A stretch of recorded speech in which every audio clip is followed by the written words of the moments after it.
Hello, everybody. My name is Sophie Iman, and this is my AEP 858 Data Analysis and Assessment Introduction.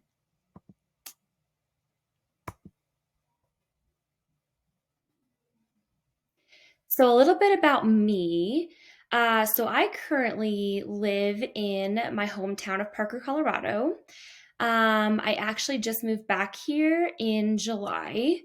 I spent 2 years living and teaching abroad at an international school in Rome, Italy. So it's been kind of an adjustment moving back, but I'm glad to be home. I am really passionate about working with kids, helping to meet their educational and personal development needs. I also do love getting outside, and I love doing just about any activity outside: biking, running, hiking, the occasional skiing. I also am a big reader, and I really enjoy reading, and I'm always looking for new book recommendations. So my education goals. So I have been in education for about 6.5 years. In those 6.5 years, I've taught first, second, and fourth grades. What I decided though is that I would love to begin moving out of the general education role, and I would love to step into a support role to be a specialist. I'd love to work as either a reading specialist or as an ESL teacher. Um, I have just worked with so many wonderful specialists over the past few years, and um, I just really couldn't have done it without them. And so I would love the chance to step into that role. And just having experience as a classroom teacher, I think that will be really helpful. So, as far as data driven instruction, so I'm not currently working in a school this year. I'm actually taking a year off. Um, so, I'll just speak to previous school years. So, in my last school, each year we would have the students take the statewide standardized test, which for us was iReady, and they took both math and literacy. They would take math and literacy both at the beginning of the year, mid year, and also at the end of the year. And we basically use that beginning of the year data to kind of help us in creating reading and math groups, just kind of getting an idea of where the kids are at, what specific skills need to be targeted.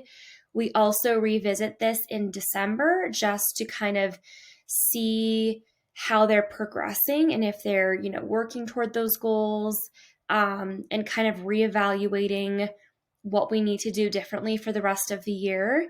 And the end of the year data kind of helps us get an idea of how much growth they made. It helps us with report cards, just to get an idea too of how much they've grown since the beginning of the year. So we do that 3 times, in addition to just other assessments that we would normally give in the classroom.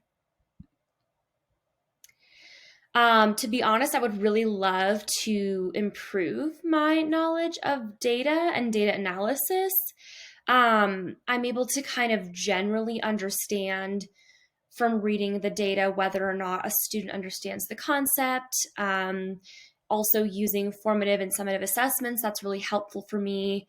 I think it's more when it comes to like the computer test, like the iReady test. I would really love to understand how to read the results a little bit better, and just be able to speak to it more. I know there's a lot of factors that go into the tests, like percentiles, percentages, and all that. And I would just love to kind of be able to understand that better. Also, when I give these reports to parents, I would love to be able to explain what each part really means.